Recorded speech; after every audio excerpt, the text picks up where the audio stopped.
ನಮಸ್ಕಾರ ವೀಕ್ಷಕರೇ, ಈಗ ತಾನೇ ಬಂದಂತ ಸುದ್ದಿ ಇವತ್ತಿನ ಹೆಡ್ಲೈನ್ಸ್ ನೋಡೋಣ. ಇವತ್ತಿನ ಗುಡ್ ನ್ಯೂಸ್ ಏನೆಂದರೆ, ಗೃಹಲಕ್ಷ್ಮಿ ಯೋಜನೆಯಲ್ಲಿ 3 ತಿಂಗಳ ಹಣದ ಬಾಕಿ ಬಗ್ಗೆ ಬಿಡುಗಡೆ ಬಗ್ಗೆ ಏನು ತಿಳಿಸಿದ್ದಾರೆ ಮೇಡಮ್ ಅವರು ತಿಳ್ಕೊಳ್ಳೋಣ. ಹಾಗೆ ಲೀಪ್ ಯೋಜನೆಯಲ್ಲಿ ಕರ್ನಾಟಕದಲ್ಲಿ ಕಲ್ಯಾಣ ಕರ್ನಾಟಕ 5 ಲಕ್ಷ ಉದ್ಯೋಗ ಸೃಷ್ಟಿ, ಪಿಎಫ್ ಸಂಬಳದ ಮೇಲೆ 25,000 ಏರಿಕೆ, ಕೋಟ್ಯಾಂತರ ಜನರಿಗೆ ಉದ್ಯೋಗಿಗಳಿಗೆ ಗುಡ್ ನ್ಯೂಸ್. ಮಹಿಳೆಯರ ನೆರವಿಗಾಗಿ ಹೊಸ ಸಹಾಯವಾಣಿ ಆಯೋಗ ಸೃಷ್ಟಿಯಾಗಲಿದೆ. ಬಿಪಿಎಲ್ ಕಾರ್ಡುದಾರರಿಗೆ ಗಮನಿಸಿ, ಲಕ್ಷಾಂತರ ಚೀಟಿ ರದ್ದಾಗುವ ಸಾಧ್ಯತೆ ಇದೆ. ಶಿಕ್ಷಕರ ಹುದ್ದೆಗಾಗಿ ಆಕಾಂಕ್ಷಿಗಳಿಗೆ 14,967 ಶಿಕ್ಷಕರ ನೇಮಕಾತಿ ಅರ್ಜಿ ಆಹ್ವಾನ. ಇನ್ನು ರಾಜ್ಯದಲ್ಲಿ ಚಳಿಗಾಲದಲ್ಲಿಯೂ ಸಹ ಮಳೆ ಇದೆಯೋ? ಇಂದಿನಿಂದ 3 ದಿನಗಳವರೆಗೆ ಮಳೆ ಸಂಭವ. ವೀಕ್ಷಕರೇ, ತಾವು ನಮ್ಮ ಚಾನೆಲ್ಗೆ ಮೊದಲು ಬಾರಿ ಭೇಟಿ ನೀಡ್ತಾ ಇದ್ರೆ ದಯವಿಟ್ಟು ಸಬ್ಸ್ಕ್ರೈಬ್ ಮಾಡಿ, ಬೆಲ್ ಐಕಾನ್ ಅನ್ನು ಒತ್ತಿ ಹಾಗೂ ಲೈಕ್ ಮಾಡಿ. ಈ ಎಲ್ಲ ಮಾಹಿತಿಗಳ ವಿವರವನ್ನು ಪೂರ್ತಿಯಾಗಿ ತಿಳಿಯಲಿಕ್ಕೆ ಈ ವಿಡಿಯೋವನ್ನು ಸಂಪೂರ್ಣವಾಗಿ ನೋಡಿ. ರಾಜ್ಯದಲ್ಲಿ ಮಹಿಳೆಯರು ಪ್ರತಿ ತಿಂಗಳು ಗೃಹಲಕ್ಷ್ಮಿ ಹಣಕ್ಕಾಗಿ ಕಾದು ಅವರು ಕುಳಿತಿರುವಂತೆ ಆಗುತ್ತಿತ್ತು. ಆದರೆ ಪ್ರತಿ ತಿಂಗಳು ಸರಿಯಾಗಿ ಸಮಯಕ್ಕೆ ಹಣ ಬರದ ಕಾರಣ ನಿರಾಶೆಯು ಅಸಮಾಧಾನವನ್ನು ವ್ಯಕ್ತವಾಗುತ್ತಿತ್ತು. ಶೀಘ್ರದಲ್ಲಿಯೇ 23ನೇ ಕಂತಿನ ಹಣವನ್ನು ಬಿಡುಗಡೆ ಮಾಡುತ್ತೇನೆ ಎಂದು ಮೇಡಮ್ ಲಕ್ಷ್ಮಿ ಹೆಬ್ಬಾಳ್ಕರ್ ಅವರು ಗುಡ್ ನ್ಯೂಸ್ ಅನ್ನು ನೀಡಿದ್ದಾರೆ. ಹಾಗಾಗಿ ಈ ಕುರಿತು ಮಾಧ್ಯಮದಲ್ಲಿ ಜೊತೆ ಮಾತಾಡಿದಂತ ಅವರು, ಗೃಹಲಕ್ಷ್ಮಿ ಯೋಜನೆಯ 3 ತಿಂಗಳ ಹಣ ಬಾಕಿ ಇದೆ. ಆಗಸ್ಟ್ ತಿಂಗಳ ಹಣ ಬಿಡುಗಡೆ ಮಾಡಲಾಗಿದ್ದು, ಉಳಿದ 2 ತಿಂಗಳ ಹಣವನ್ನು ಕೊಡುತ್ತೇವೆ ಎಂದು ಅವರು ಹೇಳಿದ್ದಾರೆ. ಕರ್ನಾಟಕದ ಮಹಿಳಾ ಮತ್ತು ಮಕ್ಕಳ ಕಲ್ಯಾಣ ಅಭಿವೃದ್ಧಿ ಇಲಾಖೆ ಇಡೀ ದೇಶಕ್ಕೆ ಮಾದರಿಯಾಗಿದೆ. ಹಾಗೆ ಸಮಗ್ರ ಶಿಶು ಅಭಿವೃದ್ಧಿ ಯೋಜನೆಯಲ್ಲಿ ಸಹ ಸಮರ್ಪಕವಾಗಿ ಜಾರಿಗೆ ಬಂದಂತಹ ರಾಜ್ಯ ನಮ್ಮದು ಎಂದು ಮಹಿಳಾ ಮತ್ತು ಮಕ್ಕಳ ಕಲ್ಯಾಣ ಅಭಿವೃದ್ಧಿ ಇಲಾಖೆ ಸಚಿವರಾದಂತಹ ಲಕ್ಷ್ಮಿ ಮೇಡಮ್ ಅವರು ಹೇಳಿದ್ದಾರೆ. ಹೀಗಾಗಿ ಮಹಿಳೆ ಹಾಗೂ ಮಕ್ಕಳಿಗಾಗಿ ಹಲವು ಕಾರ್ಯಕ್ರಮಗಳನ್ನು ಹಮ್ಮಿಕೊಳ್ಳಲಾಗುತ್ತಿದೆ ಎಂದು ಅವರು ತಿಳಿಸಿದ್ದಾರೆ. ಪಂಚವಾರ್ಷಿಕ ಗ್ಯಾರಂಟಿ ಯೋಜನೆಗಳಿಗೆ ಜಾರಿಗೆ ತಂದಂತಹ ಮಹಿಳೆಯರಿಗೆ ಶಕ್ತಿ ತುಂಬುವ ಕೆಲಸವನ್ನು ಈ ಪಕ್ಷವು ಮಾಡುತ್ತಿದೆ ಎಂದು ಅವರು ತಿಳಿಸಿದ್ದಾರೆ. ಹಾಗೆಯೇ ಮಹಿಳೆಯರ ಶಕ್ತಿ ತುಂಬಲು ಹಾಗೂ ಅವರ ಆತ್ಮರಕ್ಷಣೆಗಾಗಿ ನೀಡುವ ಸಲುವಾಗಿ ಅಕ್ಕಪಡೆಯನ್ನು ಸಹ ಆರಂಭಿಸಲಾಗಿದ್ದು, ಇದರಿಂದ ಮಹಿಳೆಯರಿಗೆ ನೈತಿಕವಾಗಿ ಸ್ಥೈರ್ಯ ಬರಲಿದೆ. ಹೆಣ್ಣು ಮಕ್ಕಳು ಮನೆಯೊಳಗೆ ಇರಬಹುದು ಅಥವಾ ಹೊರಗಡೆ ಇರಬಹುದು, ಯಾವುದೇ ರೀತಿಯ ತೊಂದರೆಯನ್ನು ಅನುಭವಿಸಬಾರದೆಂದು ಸಹಾಯವಾಣಿಯ ಮೂಲಕ ಅಕ್ಕಪಡೆಯ ಗಮನಕ್ಕೆ ತರಬೇಕೆಂದರು. ಹಾಗೆ ಬಡ ಮಕ್ಕಳಿಗೆ ತಳಹಂತದಲ್ಲಿ ಗುಣಮಟ್ಟದ ಶಿಕ್ಷಣವನ್ನು ಸಿಗುವಂತಹ ದೃಷ್ಟಿಯಿಂದ ಅಂಗನವಾಡಿ ಕೇಂದ್ರದಲ್ಲಿ LKG, UKG ತರಗತಿಗಳನ್ನು ಆರಂಭಿಸಲಾಗುತ್ತಿದೆ. ಪೌಷ್ಟಿಕ ಆಹಾರ ಜೊತೆಗೆ ಉತ್ತಮ ಶಿಕ್ಷಣ ಬಡ ಮಕ್ಕಳಿಗೆ ಸಿಗಬೇಕು ಎಂಬುದೇ ನಮ್ಮ ಉದ್ದೇಶ ಎಂದು ಮಹಿಳಾ ಮತ್ತು ಮಕ್ಕಳ ಕಲ್ಯಾಣ ಅಭಿವೃದ್ಧಿ ಇಲಾಖೆಯ ಸಚಿವರಾದಂತಹ ಮೇಡಮ್ ಲಕ್ಷ್ಮಿ ಹೆಬ್ಬಾಳ್ಕರ್ ಅವರು ತಿಳಿಸಿದ್ದಾರೆ. ಗೆಳೆಯರೆ, ರಾಜ್ಯದಲ್ಲಿ ಲೀಪ್ ಯೋಜನೆಯಿಂದ ಕಲ್ಯಾಣ ಕರ್ನಾಟಕದಲ್ಲಿ 5 ಲಕ್ಷ ಉದ್ಯೋಗ ಸೃಷ್ಟಿಯನ್ನು ಮಾಡಲಾಗುತ್ತಿದೆ. ಹಾಗಾಗಿ ಕೇಂದ್ರದ ಮಾರ್ಗದರ್ಶನ, ಮಾರುಕಟ್ಟೆ ಲಭ್ಯತೆ ಹಾಗೂ ಹಣಕಾಸು ನೆರವಿಗೆ ಲಭ್ಯ ಚೌಕಟ್ಟನ್ನು ಆಧರಿಸಿ ಕಾರ್ಯನಿರ್ವಹಿಸುತ್ತಿದೆ. ಸಚಿವರಾದಂತಹ ಪ್ರಿಯಾಂಕ್ ಖರ್ಗೆ ಅವರು ಗ್ರಾಮೀಣ ಕರ್ನಾಟಕದ ಒಳಭಾಗದಲ್ಲಿ ಬಳಕೆಯಾಗುವಂತಹ ಅಪಾರ ಸಾಮರ್ಥ್ಯವನ್ನು ಪ್ರತಿನಿಧಿಸುತ್ತದೆ.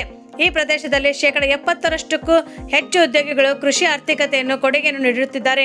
ಲೀಪ್ ಉಪಕ್ರಮದಲ್ಲಿ ಅಡಿಯಲ್ಲಿ ಹೊಸ ಉದ್ಯಮಶೀಲತಾ ಕೇಂದ್ರದ ಮೂಲಕ ನಾವು ತಂತ್ರಜ್ಞಾನ ನಾವೀನ್ಯತೆಯನ್ನು ಮತ್ತು ಅವಕಾಶಗಳನ್ನು ನೇರವಾಗಿ ನಮ್ಮ ಸಮುದಾಯಗಳಿಗೆ ತಲುಪಿಸುವ ಮೂಲಕ ಗ್ರಾಮೀಣ ಹಾಗೂ ನಗರ ಪ್ರದೇಶಗಳ ನಡುವಿರುವಂತಹ ಅಂತರವನ್ನು ನಾವು ಕಡಿಮೆ ಮಾಡುತ್ತಿದ್ದೇವೆ ಎಂದು ತಿಳಿಸಿದರು. ರಾಜ್ಯದಲ್ಲಿ IT ಮತ್ತು BT ವಲಯದ ವಹಿವಾಟು 1.5 ಲಕ್ಷ ಕೋಟಿ ರೂಪಾಯಿಗೆ ದಾಟಿದೆ. ಲೀಪ್ ಉಪಕ್ರಮದ ಅಡಿಯಲ್ಲಿ 5 ಲಕ್ಷ ಉದ್ಯೋಗ ಸೃಷ್ಟಿಗಳನ್ನು ರಚಿಸಲು ಆಯೋಜನೆ ಮಾಡುತ್ತಿದ್ದೇವೆ ಎಂದು ತಿಳಿಸಿದ್ದಾರೆ. ನವೀನತೆಗಳ ಮೂಲಕ ಜೀವೋಪಾಯಕ್ಕಾಗಿ ನಿರೀಕ್ಷಿಸಲು ಶಕ್ತಿ ತುಂಬಲಿದೆ ಎಂದು ಹೇಳಿದ್ದಾರೆ. ಉದ್ಯಮಶೀಲ ಕೇಂದ್ರವು 2026ರ ಜನವರಿಯ ಆರಂಭದಲ್ಲಿ ಔಪಚಾರಿಕವಾಗಿ ಪ್ರಾರಂಭವಾಗಲಿದೆ ಎಂದು ಕಲ್ಯಾಣ ಕರ್ನಾಟಕದ ಪ್ರದೇಶದಾದ್ಯಂತ ಸ್ಥಿರ ಸ್ವರೂಪದ ಉದ್ಯಮಶೀಲತಾ ಚಟುವಟಿಕೆಗಳನ್ನು ಚಾಲನೆ ನೀಡಲಿದೆ ಎಂದು ತಿಳಿಸಿದರು. ಗೆಳೆಯರೆ, ಮತ್ತೊಂದು ಗುಡ್ ನ್ಯೂಸ್ ಏನೆಂದರೆ, ದೇಶದ ಖಾಸಗಿ ಕಂಪನಿಗಳ ಕೋಟ್ಯಾಂತರ ಉದ್ಯೋಗಿಗಳಿಗೆ ಶೀಘ್ರವೇ ಸಿಹಿ ಸುದ್ದಿ ಸಿಗಲಿದೆ. ಹೌದು ಗೆಳೆಯರೆ, PFನಲ್ಲಿ ಕನಿಷ್ಠ ಸಂಬಳದ ಮಿತಿಯನ್ನು ಕೇಂದ್ರ ಸರ್ಕಾರವು 15,000 ರೂಪಾಯಿಯಿಂದ 25,000 ರೂಪಾಯಿಗಳಿಗೆ ಏರಿಕೆ ಮಾಡುವ ಸಾಧ್ಯತೆಗಳೇ ಹೆಚ್ಚಾಗಿವೆ. ಹಾಗಾದರೆ ಗರಿಷ್ಠ 25,000 ರೂಪಾಯಿಗಳಿಗೆ ಸಂಬಳ ಹೊಂದಿದವರಿಗೆ ಕಡ್ಡಾಯವಾಗಿ PF ಸೌಲಭ್ಯವು ದೊರೆಯುತ್ತಿದೆ. ಕೇಂದ್ರ ಸರ್ಕಾರದ ನಿಯಮಗಳ ಪ್ರಕಾರ ಈಗ ತಿಂಗಳಿಗೆ 15,000 ರೂಪಾಯಿಗಳು ಮೂಲ ವೇತನ ಆಗಿದ್ದರೆ ಕಂಪನಿಗಳು PF ನೀಡುವುದಾಗಿ ಕಡ್ಡಾಯವಾಗಿದೆ. ಕೇಂದ್ರ ಸರ್ಕಾರವು 2014ರಲ್ಲಿ 6,500 ರೂಪಾಯಿ ಮಿತಿ ಇದ್ದು 15,000 ರೂಪಾಯಿಗೆ ಏರಿಕೆ ಮಾಡಿತ್ತು. ಹಾಗಾಗಿ ಈ ಮಿತಿಯನ್ನು 10,000 ರೂಪಾಯಿಗಳಿಗೆ ಏರಿಕೆ ಮಾಡಲಾಗಿದೆ ಎಂದು ತಿಳಿಸಿದ್ದಾರೆ. PF ಆಫೀಸವು ಈ ಸಭೆ 2026ರಲ್ಲಿ ಆರಂಭವಾಗಲಿದೆ ಎಂದು ನಡೆಯಲಿದೆ ಎಂದು ತಿಳಿಸಿದ್ದಾರೆ. 2026ರಲ್ಲಿ ಸಂಬಳದ ಮಿತಿ 25,000 ರೂಪಾಯಿ ಇದ್ದರೆ ಏರಿಕೆ ಮಾಡುವ ನಿರ್ಧಾರ ತೆಗೆದುಕೊಳ್ಳಲಾಗುತ್ತಿದೆ.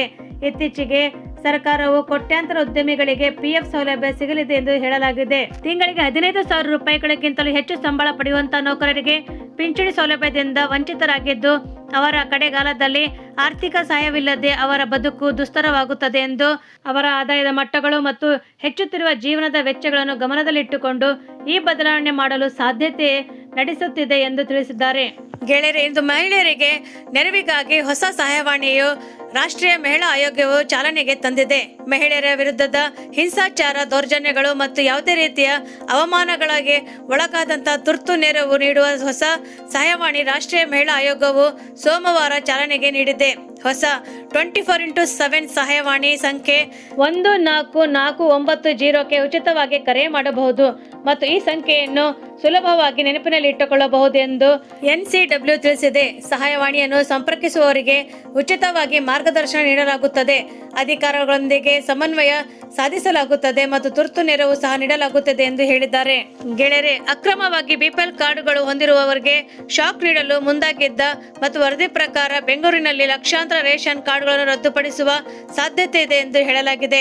ಹಾಗಾಗಿ ರಾಜಧಾನಿಯಾದಂತಹ ಬೆಂಗಳೂರಿನಲ್ಲಿ ಲಕ್ಷಾಂತರ ರೇಷನ್ ಕಾರ್ಡ್ಗಳನ್ನು ರದ್ದುಪಡಿಸುವ ಸಾಧ್ಯತೆ ಇದೆ ಎಂದು ಕಳೆದ ತಿಂಗಳ ಆಹಾರ ಇಲಾಖೆಯು ಬಂದ ತೆರಿಗೆ ವರದಿಯ ಪ್ರಕಾರ BPL ಕಾರ್ಡ್ಗಳಲ್ಲಿ ಹಲವು ತೆರಿಗೆಗಳು ಪಾವತಿಸುವವರು ಹೆಸರು ಇಲ್ಲಿ ಇರುವುದರಿಂದ ಅವುಗಳನ್ನು ಶೀಘ್ರವೇ ಪರಿವರ್ತಿಸಲಾಗುವುದೆಂದು ತಿಳಿಸಿದ್ದಾರೆ.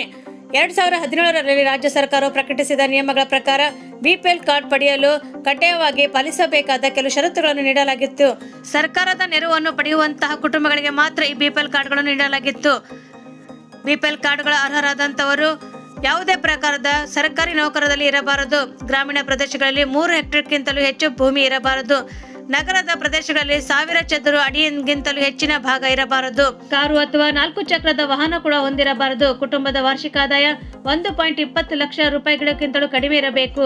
ಈ ಮಾನದಂಡಗಳನ್ನು ಪೂರೈಸುವವರಿಗೆ ಮಾತ್ರ BPL ಕಾರ್ಡ್ ಮಾನ್ಯವಾಗುತ್ತದೆ ಎಂದು ತಿಳಿಸಿದ್ದಾರೆ. ಗೆಳೆಯರೆ, ಇನ್ನು ಶಿಕ್ಷಕ ಹುದ್ದೆಗಾಗಿ ಆಕಾಂಕ್ಷಿಗಳಿಗೆ ಗುಡ್ ನ್ಯೂಸ್ ಏನೆಂದರೆ ರಾಜ್ಯದಲ್ಲಿ 14,967 ಶಿಕ್ಷಕರ ನೇಮಕಾತಿಗೆ ಅರ್ಜಿ ಆಹ್ವಾನಿಸಲಾಗುತ್ತಿದೆ. ಹೀಗಾಗಿ CBSE ನಡೆಯುತ್ತಿರುವಂತಹ ನೇಮಕಾತಿ ಪ್ರಕ್ರಿಯೆಗಳು ಭಾಗವಾಗಿ ಕೇಂದ್ರೀಯ ವಿದ್ಯಾಲಯ ಸಂಘಟನೆ ಮತ್ತು ನವೋದಯ ವಿದ್ಯಾಲಯ ಸಮಿತಿಯಲ್ಲಿ ಹುದ್ದೆಗಳ ನೇಮಕಾತಿಗೆ ಹೊಸ ಅಧಿಸೂಚನೆ ಹೊರಡಿಸಲಾಗಿದೆ. ಒಟ್ಟು 14,967 ಬೋಧಕ ಮತ್ತು ಬೋಧಕೇತರ ಹುದ್ದೆಗಳಿವೆ. ಆಸಕ್ತಿ ಇದ್ದಂತಹ ಅಭ್ಯರ್ಥಿಗಳಿಗೆ ಅರ್ಜಿಯನ್ನು ಸಲ್ಲಿಸಲು ಆಹ್ವಾನಿಸಲಾಗುತ್ತಿದೆ. ಅರ್ಜಿ ಸಲ್ಲಿಸುವ ಅಭ್ಯರ್ಥಿಗಳು ಶಿಕ್ಷಣದ ಆಧಾರದ ಮೇಲೆ PUC ಮತ್ತು ಡಿಪ್ಲೊಮಾ ಸೇರಿದಂತೆ ಕೆಲವು ಕೋರ್ಸ್ಗಳನ್ನು ಪೂರ್ಣಗೊಳಿಸಬೇಕಾಗುತ್ತದೆ. BPEd, MEd, MCA, ME, MTech, MPD, BCA, BE, BTech ಮತ್ತು BPEd ಈ ರೀತಿ ಪದವಿಗಳನ್ನು ಸಂಪೂರ್ಣಗೊಳಿಸಿದವರಿಗೆ ಅರ್ಜಿಗಳು ಆಹ್ವಾನಿಸಲಾಗುತ್ತಿದೆ. ಅರ್ಜಿ ಸಲ್ಲಿಸುವ ಅಭ್ಯರ್ಥಿಗಳಿಗೆ ಕನಿಷ್ಠ ವಯೋಮಿತಿ 18ರಿಂದ ಗರಿಷ್ಠ 50ರ ಒಳಗಡೆ ಇರಬೇಕಾಗಿದೆ. ಹಾಗಾಗಿ ಈ ನಿಯಮಗಳ ಪ್ರಕಾರ ಆನ್ಲೈನ್ನಲ್ಲಿ ಅರ್ಜಿ ಸಲ್ಲಿಸಬಹುದಾಗಿದೆ. ಗೆಳೆಯರೆ, ಇನ್ನು ರಾಜ್ಯದಲ್ಲಿ ಚಳಿಗಾಲದಲ್ಲಿಯೂ ಸಹ ಹಲವು ಕಡೆ ಮಳೆಯಾಗುವ ಸಾಧ್ಯತೆ ಇದೆ ಎಂದು ತಿಳಿಸಲಾಗಿದೆ. ಕರ್ನಾಟಕದ ಹಲವು ಜಿಲ್ಲೆಗಳಲ್ಲಿ ಇಂದಿನಿಂದ 3 ದಿನಗಳವರೆಗೆ ಮಳೆಯಾಗಲಿದೆ ಎಂದು ಹವಾಮಾನ ಇಲಾಖೆ ಮುನ್ಸೂಚನೆ ನೀಡಿದೆ. ಬಂಗಾಳ ಕೊಲ್ಲಿಯಲ್ಲಿ ವಾಯುಭಾರ ಕುಸಿತದಿಂದ ಕರ್ನಾಟಕದ 8 ಜಿಲ್ಲೆಗಳಲ್ಲಿ ಮಳೆಯಾಗುವ ಸಾಧ್ಯತೆ ಇದೆ ಎಂದು ಹವಾಮಾನ ಇಲಾಖೆಯು ತಿಳಿಸಿದೆ. ನವೆಂಬರ್ 28ರವರೆಗೂ ಸಹ ಮಳೆಯಾಗುವ ಸಾಧ್ಯತೆ ಇದೆ ಎಂದು ತಿಳಿಸಿದ್ದಾರೆ. ಮಳೆಯ ಜೊತೆ ರಾಜ್ಯದೆಲ್ಲೆಡೆ ವಿಪರೀತ ಚಳಿ ಕೂಡ ಇರುತ್ತದೆಂದು, ಶೀತ ಗಾಳಿ ಮತ್ತು ಇಬ್ಬನಿ ಸಾಮಾನ್ಯವಾಗಿರುವಂತಹ ಗುಡುಗು ಚಳಿ ಮತ್ತೆ ತುಂತುರು ಮಳೆ ಸುರಿಯಲಿದೆ ಎಂದು ತಿಳಿಸಿದ್ದಾರೆ. ದಕ್ಷಿಣ ಒಳನಾಡಿನ ಶಿವಮೊಗ್ಗ, ಚಿಕ್ಕಮಗಳೂರು, ಹಾಸನ, ಕೊಡಗು, ಮೈಸೂರು ಮತ್ತು ಚಾಮರಾಜ ಜಿಲ್ಲೆಗಳಲ್ಲಿ, ಬಳ್ಳಾರಿ, ಬೆಂಗಳೂರು ಗ್ರಾಮಾಂತರ, ಬೆಂಗಳೂರು ನಗರ ಭಾಗದಲ್ಲಿ, ಚಿಕ್ಕಮಗಳೂರು, ಚಿಕ್ಕಬಳ್ಳಾಪುರ, ಚಿತ್ರದುರ್ಗ, ದಾವಣಗೆರೆ, ಕೋಲಾರ, ಮಂಡ್ಯ, ರಾಮನಗರ, ತುಮಕೂರು ಮತ್ತು ವಿಜಯನಗರ ಜಿಲ್ಲೆಗಳಲ್ಲಿ ಮಳೆಯಾಗುವ ಸಾಧ್ಯತೆ ಇದೆ ಎಂದು ತಿಳಿಸಿದ್ದಾರೆ.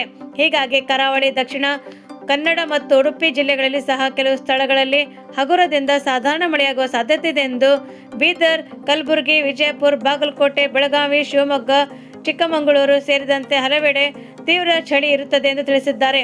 ಹಾಗಾಗಿ ಬೆಂಗಳೂರಿನಲ್ಲಿ ಗರಿಷ್ಠ ತಾಪಮಾನ 28 ಡಿಗ್ರಿ ಸೆಲ್ಸಿಯಸ್ ಇರಲಿದ್ದು ಕನಿಷ್ಠ ತಾಪಮಾನ 20 ಡಿಗ್ರಿ ಸೆಲ್ಸಿಯಸ್ ದಾಖಲೆಯಾಗಿದೆ.